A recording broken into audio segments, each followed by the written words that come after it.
All right. Allowing this energy in the air to breathe us as we climb here, as we sit here, as we awaken ancient parts of us. Feel the wind, the breeze, with each breath coming in through your skin, through your cells, into that place in you that is ready. Invite that energy in. Say yes to that distant past, to that beautiful, exciting future, but most importantly, to the here and the now, where you are, who you are, and the family that you're with. Did you spend a lifetime here? Perhaps. Perhaps it comes to you through the energy of the grass and the land, perhaps in the hidden stars, or the new moon of today. Do you know how much there is here for you? And there's nothing you need to do. Only being in this sacred space, in this ancient place that lays along a grid, magnificent grid, and feel what that is coming up from our beautiful Gaia, entering you and giving you her gifts, the gift of this place, this day, and what we do here collectively as energetic beings, and the further energy that is opened and awakened through the message of Kryon. Greetings, dear ones. I'm Kryon of Magnetic Service. Now, for those listening and not here, we are again in England, and it's a place named currently Whitehorse. The name is given because of the etching in the ground, which has then been dated thousands of years old. Dear ones, I am not here to create controversy with anything that you've been told. What I would love to do is to enhance the potentials beyond what you've been told. And when I say what you've been told, I mean that which you have been listening to today as a group and those who have read about this place. It is a grand place long before the horse. The horse came because of its grandness and some other things, which I may speak of. But we continue the theme of the crystalline grid. This place is so powerful for so many civilizations because they feel something here. And what they feel here is not necessarily one thing. It's a combined feeling that overlaps with itself and creates a serenity, a peace. Now today, it is beautiful. There's not a cloud in the sky. The temperature is wonderful. The sun is out, and there are those who could lay and say, I could be here a very long time. Dear ones, it's not always like this. If you were here in a bitter cold, with the mists that were so mysterious for the land, even the rain, I am telling you, you would want to stand for the same reason. You would want to be here for the same reason. There is a mystery that you all will feel at some level And the mystery isn't what happened here. It is, why do I feel something here?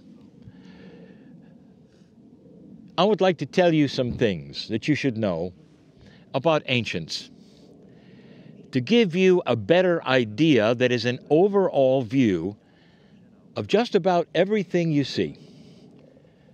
In all of the lands of the planet, that you would visit these things, the etchings, the stones, the castles, the churches. There is something that you should know about the ancients. For history builds upon the same places for the same reasons in layers. Some of them even line up together. And you wonder, what is it? In order for you to fully understand the simplicity and the beauty of some of what you see, you have to understand what the ancients truly focused on. A time that you cannot even believe existed, for it does not relate to anything at all in any books, in any photos, in any stories. Thousands of years old, these ancients would settle and concentrate and focus on 4 things. Only 4. You're going to find this all over the planet. Even today, with some very old cultures, there's only 4 things. And they are the following: birth, death, ancestry, and Gaia. And in all of 4 departments, everything is included that they would build stones for, or shapes for, or ceremonies for. In the birth department, it is the celebration of birth and also the honoring of fertility. In death, it is the ceremony of the passing over, in some cultures, in the expected return, and the consolation of those who grieve. In ancestry, the big one, they celebrate the wisdom of those who have passed over. And that's when you build the stones. And that is where the monuments come. Because then you have something physical that you can remember the ancestors' wisdom. And there is always something about the ancestors still being in an area. You're not the first to ask permission of the ancestors to come into the area, which you did. You're not the first to then honor the ancestors as though they were watching you, because all of the ancients did the same thing. It is intuitive with the human being who is an old soul to understand that the energy of the ancestors really never dissipates. It is held firm by the crystalline grid all over the planet. But in certain places, as I've told you, it is amplified. And this is one of them. And that is why some of you will feel what you feel, which is an honoring. It doesn't mean you were here. It doesn't mean you lived here. It doesn't mean you died here. It means that the ancestors recognize you, old soul, in this time on the planet and are saying, good job. We've worked hard and long for this. And that is what is under the grass here. The 4th attribute is Gaia. Now, Gaia encompasses many things, including that which is the weather, food production of those who learn to grow things, the animals and hunting for those who were hunters, and, dear ones, the stars. You might say, well, why does Gaia involve the stars? Dear ones, if you were here on this hill with the weather like it is at night with no sun, the sky would light up and you would see all the dots. You would see the Milky Way. You would see the stars every night. And to them, this was Gaia. It is part of the Earth experience. Today you know that the stars are distant, but to them, they are friends. They mean things. The constellations line up. They draw lines between them. They build things between them. These are the four attributes that have driven everything you see that is ancient even today. When my partner was in Egypt, they used the stars for alignment, pointing to certain places and certain reasons, for the same reasons. But that's all they saw. There was an honoring of Gaia there as well, and an according building that they did, very sophisticated, which aligned with the stars. In these four things, you will identify almost everything you see. White horse. When it was constructed, if you want to say that, it looked vastly different than you see today. Can you appreciate thousands of years going by where it was literally abandoned and then celebrated, brought to life again, celebrated again, abandoned again, and then discovered yet again?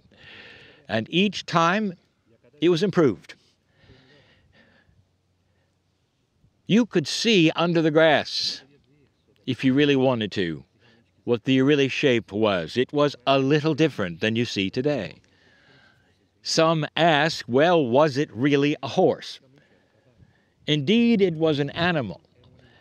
What did it represent and why was it put? I will tell you. And this is controversial, dear ones, for there is no writing to consult. But I was there. Some of you were too. It was fertility. Now, what is the energy of the land that you sit upon? It is rebirthing. It is life. It is one of the four attributes, and that is birth. And that is the overall feeling of this area. And the celebrations that were here through history varied greatly from fertility. And this is the way history is, dear ones. For different cultures and different times assign different values to different objects and things. But here, there was always benevolent celebration. There was no war celebration here. There was no amassing for battles here. And part of what you feel is that there was no energy to remember of death and destruction, horror and grief. What you remember is the ancestors and the idea of light and new birth. This is what the ground shouts at you even now. It doesn't go away. Now there's more. And now I'll give you something to ponder. I drop pearls of pondering. All over the planet, there's interested ones who will start drawing lines between things. And they will notice that the lines have symmetry. When we were in the country you call Hungary, we told them of the lines that went to their portal from all over the planet to that which we called the beating rock. And there was a reason for it. And they called the lines ley lines. And so did we. We told you that some of those lines were human consciousness created.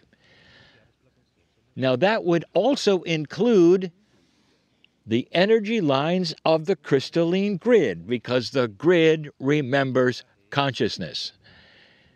So you may have what you call ley lines that are ancient and modern at the same time, because many societies have honored them and laid their own memories upon them. But not all the lines are ley lines. Some of them are practical lines. And let me explain this. Now, this is controversial. You are here on the hillside. What if I told you there used to be a river here? You would say, well, that's interesting. It's up in the air, Kryon. How could a river go uphill? Then I would ask you, do you think that the topography you see today is even a bit similar to 4,000 years ago? And you would say, okay, there's probably been some changes. And you'd be right. Dear ones, I want to give you some information. Sometimes the straight lines between objects, between the circles, between fortresses, between churches, even between portals, are natural lines where water is on the surface, called a river. So they would build in straight lines if the river went straight. And if the river curved, you'll find a curve in the line. They're not always straight. And then something happens. But before that, why would they build on the river? Well, dear ones, this is the life force of the planet. It's water. And so you have things built in places where there's water. Now, over time, the rivers go away. But geologists will tell you that in the process of many rivers, they don't go away. They go underground. And so where the rivers were is no longer suitable for rivers. For the earth changes and moves and shifts and diverts the water. But where they used to be, there are reservoirs, created wells, and also literal underground streams that still exist to this day along the same lines as the rivers. And this is why you will find water on many of these lines. It's not a mystery. It's practical lines where rivers used to be. Now, this does not apply to all of them, only some. Can you imagine there is a vast variety of the kind of lines where they go, where they stop and start? And if they are connected to Gaia and consciousness, they've been created again and again. It's a science that is practical and fascinating at the same time. And it responds literally to that which is in the ground being remembered today for you. None of these things, dear ones, must be figured out. What you do is you ponder them, appreciate them, curious about them, and celebrate what is unknown. Because even the unknown brings peace. Dear Spirit, you might say, I don't understand you at all. But what I know is that I'm fine with all of it. I walk in tomorrow not understanding it at all, but I know that I'm cared for, that the ancestors are here, and that I'm a wise old soul on this planet, participating today in what used to be, for I am one with everything. Finally, I say this. Of the four things that the ancients focused on, let me ask you finally, which one was religion? And the answer is all of them together. They did not have a belief system. They did not develop things around that which was a statue or a prophet or a human. Those who study spiritual things will go back in time and say, well, they were all pagans. Look, they worship rocks. Look, they hugged the tree. Dear ones, they were one with all, birth, death, ancestry, Gaia. They didn't have a religion. They had God. They had a creator that they knew and could see in the stars. And all four of their focusts honored this Creator. They were not pagans. They did not worship the stones. This is the ignorance of those who would be a modern-day philosopher and archaeology, using their own ideas of their own culture and pasting them onto a more sufficient and elegant and mature culture than they ever knew. One with everything. Today you're not. You are starting to understand and replace that now with a maturity and elegance that you might even feel in the ground. That's what they had here. That's what they understood here. And that is what you are starting to recapture here. Let the ancestors celebrate your presence today, and may you feel it. And so it is.